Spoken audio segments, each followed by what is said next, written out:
Welcome back to all with RSP facts and exploring study. నేను మీ test పండితుని and మనం ఈరోజు తెలుసుకోబోతున్నాం ఎలక్ట్రిక్ సిస్టమ్ అండ్ యూనివర్సల్ ఆర్డర్ ఫ్రాంచైజ్ ఆఫ్ ఇండియా. సో ఇది పార్ట్ 2 అనమాట. మీరు పార్ట్ 1 ఆల్రెడీ తెలుసుకున్నారు. మనం పార్ట్ 1లో ఈసీఐ అంటే election commission of India and UAF universal ఆర్డర్ ఫ్రాంచైజ్ ఆ రెండు గురించి మనం వీడియోలో ఏం తెలుసుకోబోతున్నాం అంటే the remaining topics of this chapter. ఈ లెసన్లో రిమైనింగ్ టాపిక్స్ సో చెప్పాను. ఎలక్ట్రల్ సిస్టమ్ ఆఫ్ ఇండియా అంటే అది చాలా టాపిక్స్ ఉన్నాయి దాంట్లో. అంటే ఇప్పుడు ఎలక్షన్స్ కమిషన్ ఇండియా చెప్పుకున్నట్టు, యూఏఎఫ్ చెప్పుకున్నట్టు, ఇంకా ఈవీఎం మిషన్, వివిపిఏటి, ఎఫ్పిటిపి, మరియు ఎలక్ట్రల్ సిస్టమ్ ఎందుకు ఉంది అసలు అదేంటని అవన్నీ మనం ఈరోజు అంత క్లియర్గా ఈరోజు మనం ఈ వీడియోలో తెలుసుకోబోతున్నాం. And let's get into the video.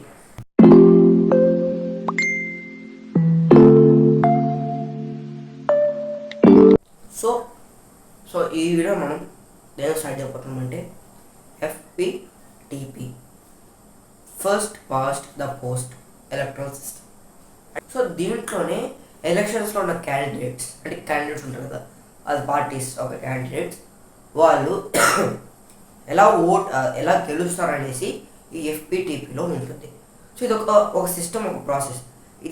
దీని కారణంగా ఎవరు ఎలా గెలిచాడు, దేన్ని బట్టి గెలిచాడని చెప్పేసి మనకి ఈజీ తెలుస్తుంది ఎలక్షన్స్లో. సో దీని ముఖ్యంగా మన దేశం, మన భారతదేశంలో చాలా డిఫరెంట్ కంట్రీస్లో కూడా దీన్ని ఈ సిస్టమ్ యూజ్ చేస్తారు అన్నమాట. సో ఈ first pass the post system చూద్దాం, ఎఫ్పిటిపి. సో ఎఫ్పిటిపి అంటే ఇప్పుడు ఒక ఎలక్షన్లో ఎక్కువ ఓట్స్ వచ్చిన ఒక కాన్స్టిట్యుయెన్సీలో ఎక్కువ ఓట్స్ వచ్చిన క్యాండిడేట్ ఎలక్షన్స్ విన్ అవుతాడు. సో అది మనకు తెలిసిందే. అది ఎలా విన్ అవుతాడంటే మెజారిటీ వచ్చినా కూడా విన్ అయిపోతాడు. అంటే 50+ వచ్చినా, అంటే 50% కన్నా ఎక్కువ వచ్చినా కూడా గెలిచిపోతారు అనమాట. అంటే ఫర్ ఎగ్జాంపుల్ ఇప్పుడు 100% పీపుల్స్లో క్యాండిడేట్కి 50% కన్నా ఎక్కువ ఓటు పట్టినా కూడా గెలిచిపోతారు. అంటే 100 పడితేనే గెలిచినట్టు అని కాదు, జస్ట్ 50 కన్నా ఎక్కువ పడితే గెలిచిపోయినట్టు. సో ఎగ్జాంపుల్ తీసుకున్నట్లయితే ఇప్పుడు 60 పీపుల్స్ అనుకుందాం, 60 మంది ప్రజలు ఉన్నారు. దాంట్లో 33 మంది ఒకటి ఓట్ చేశారు, ఇంకోటి 27 మంది ఒకటి ఓట్ చేశారు. సో దీంట్లో క్లియర్గా 33 ఉన్నవాడు గెలిచినట్టే. సో ఇలాగే 50 కన్నా ఎక్కువ ఉన్నవాడు కూడా ఆ క్యాండిడేట్ విన్ అయిపోయినట్టే. అంటే 100% ఉందనేసి 100% వస్తేనే గెలిచినట్టు అని కాదు, 50% కూడా వచ్చినా కూడా క్యాండిడేట్ గెలిచినట్టే అని చెప్పేసి ఎఫ్పిటిపి అనే ఒక సిస్టంలో ఉంటుంది అనమాట. సో దీని తర్వాత తెలుసుకోబోతున్నాం వివిపిఏటి. సో వివిపిఏటి దాన్ని మనం వివిప్యాట్ అని పిలుస్తాం, వివిప్యాట్ అని కూడా పిలుస్తాం. సో ఇది తెలుసుకోవాలంటే ఫస్ట్ మనం ఈవీఎం మిషన్ తెలుసుకోవాలి, అంటే ఎలక్ట్రిక్ ఓటింగ్ మిషన్.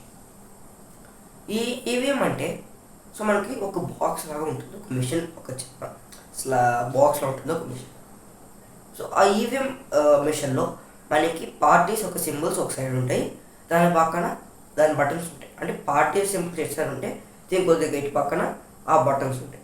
సో ఆ బటన్ నొక్కగానే ఆ పార్టీకి మనం ఓటేసినట్టు. అంటే ఆ పార్టీ సింబల్ పక్కనే ఇక్కడ ఒక బటన్ ఉంటుంది, మీరు ఈ పిక్చర్లో చూసినట్టు.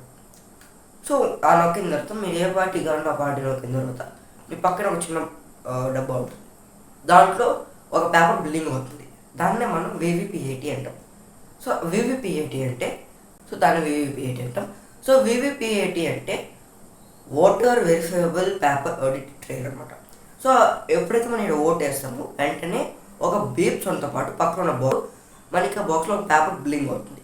ఆ పేపర్ లైన్ కనబడుతుంటే మనం ఓట్ వేసిన సింబల్, అంటే మనం ఆ బటన్ నొక్కుతాం కదా. సో ఆ బటన్ అది ఏ సింబల్కి అయితే బటన్ నొక్కుతామో ఆ సింబల్ చూస్తే ఆ పేపర్ మీద కనిపిస్తుంది. సో ఆ ఒక వివిపిఏటిలో పేపర్ కనిపిన తర్వాత అది ఓటు పడినట్టు, అంటే పని చూపిస్తుంది.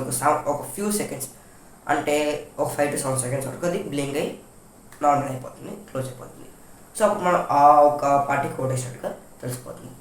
And next the final thing is electoral system. What is electoral system అంటే ఇప్పుడు మనం మాట్లాడుకున్నవన్నీ ఎలక్టరల్ సిస్టమే.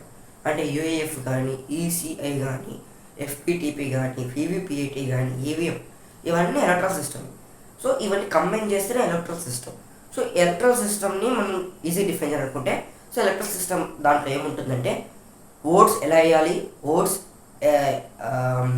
ఎలా కౌంట్ అవుతాయి అండ్ ఎలాగో ఒక క్యాండిడేట్ విన్ అవుతాడు, ఇవన్నీ ఉంటాయి. అంటే ఎలా విన్ అవుతాడు, ఎలాంటి మార్జిన్ రావాలి అవ్వడానికి, ఎలా ఓట్ వేయాలి, ఆ ఓటింగ్ ఎలా ఉంటున్నది, ఓట్ వేసే విధానము, అలా అన్నీ ఉంటుంది అనమాట ఈ ఎలక్ట్రల్ సిస్టమ్ అనే దాంట్లో.